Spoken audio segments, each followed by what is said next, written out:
Hello, my name's Arif Ahmed and I teach philosophy at the University of Cambridge. And today I'm going to be talking about miracles. And in fact, I'll be talking about philosophical issues to do with miracles, and I'll be focusing on what's probably the most important and most successful item in the philosophical literature on miracles, and that's the essay by David Hume on miracles, which actually also appeared as chapter 11 of his inquiry concerning human understanding.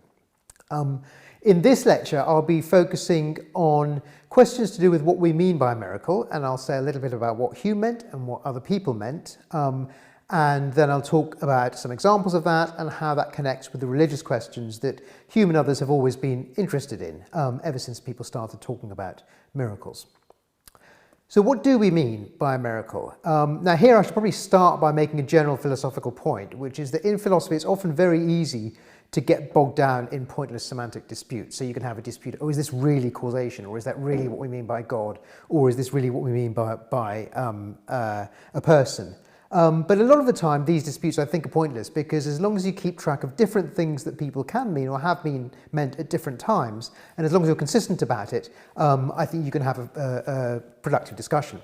So that's the approach I'm going to follow today. I'm going to say a bit about different things that people have meant at different times by miracle, and then give you a sense of which of those senses of the notion Hume's argument was directed against, which of those senses is relevant in a biblical context, and so on. In his philosophical dictionary, Voltaire distinguishes two sorts of senses, what you might call a strong and a weak sense of what it is for something to be a miracle.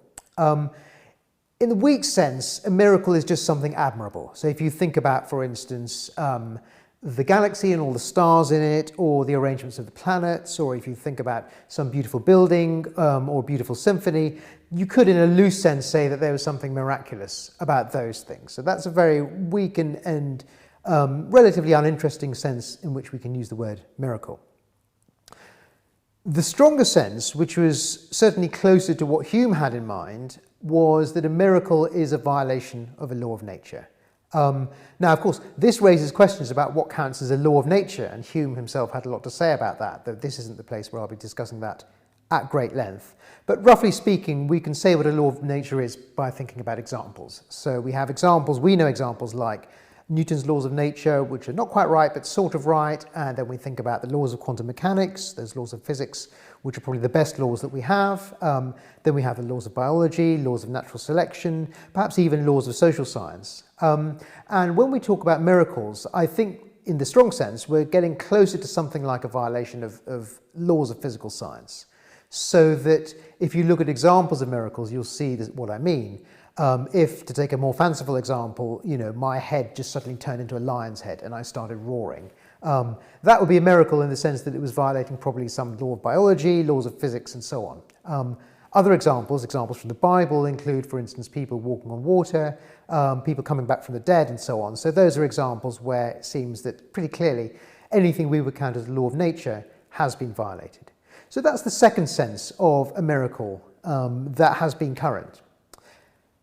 There are other senses of miracles as well. So a third sense of what's meant by a miracle is one that we find in Hume, but also in St. Augustine. And this is what St. Augustine once called, and Hume on a number of occasions called, a prodigy. So a prodigy for Hume is just something very unusual or improbable. So an example would be, for instance, supposing I was dealing out a pack of cards and I dealt 4 perfect hands where each hand was in 13 cards of a given suit. Or suppose I tossed a coin 400 times and it was fair, but the coin landed heads all 400 times. That would be a really unusual or improbable event. It wouldn't violate a law of nature. There's nothing in the laws of physics or anything else that says I couldn't make that deal with the cards or those tosses with the coins, but it would nevertheless be a very unusual, improbable event, and in that sense what Hume would have called a prodigy. And that's the third sense in which we can say that something is, if you like, miraculous. The fourth sense of a miracle is one that we find in St. Thomas Aquinas, though Hume does allude to it from time to time, which is that a miracle is the intervention of a deity.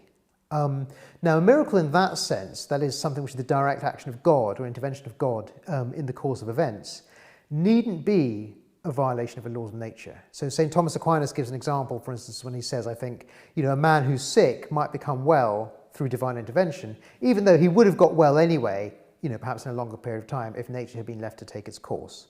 Or there might be rain in a certain area, and rain, it doesn't violate any laws of nature, but it could still be that God brought about rain on that occasion.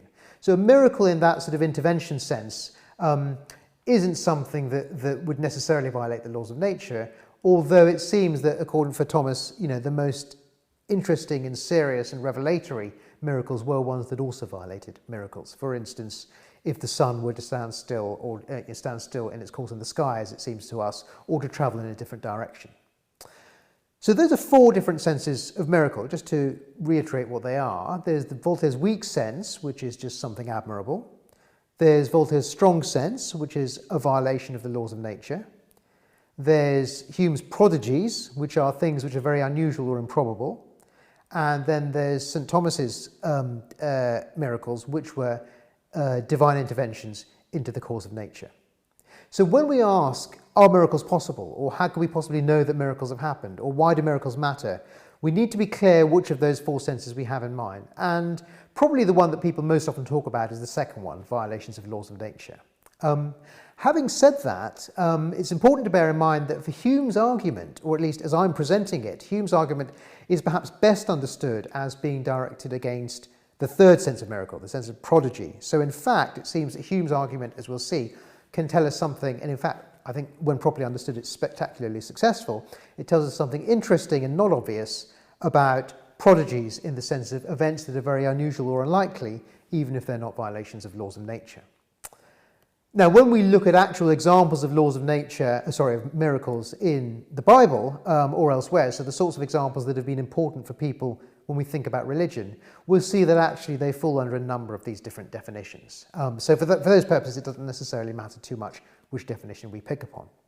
So if you look at, for instance, the Old Testament, examples of miracles from the Old Testament include the smiting of the firstborn of Egypt in the time of Moses, the parting of the Red Sea at the same time, the smiting of various enemies of Israel, whoever they happened to be at the time, or the consumption by fire of various people, the occasion where Samuel spoke to a ghost, with the witch of Endor, various miracles that occur throughout Noah's flood. So various miracles, and I'm sure you'll be able to think of dozens more that we find attested to in the Old Testament. In the New Testament, the entire Christian religion is of course founded upon one central miracle, which was Jesus' resurrection. But there are other miracles that occur in the New Testament which have, I guess, a kind of secondary importance. So for instance, if you think about miracles of healing by Jesus, raising of Lazarus and so on, curing the lame, perhaps also speaking in tongues would be regarded as a miracle of some kind. So these are miracles that we find in the Christian doctrine. Islam itself didn't regard Jesus obviously in the way that Christians do, but it does still have space for a notion of miracle. So the Quran itself is supposed to be miraculous, and the provenance of the Quran was miraculous because the Quran was revealed to Muhammad by an angel, and it was the miraculous appearance of an angel who brought about the basis for the Islamic religion. So there is a miracle, perhaps not of the same type as in Christianity, but there is a kind of miracle at the heart of Islam as well. And as you'll see from these examples, and it's always good, I think, when you're thinking about miracles, or indeed anything else in philosophy, to focus whenever you can on concrete examples.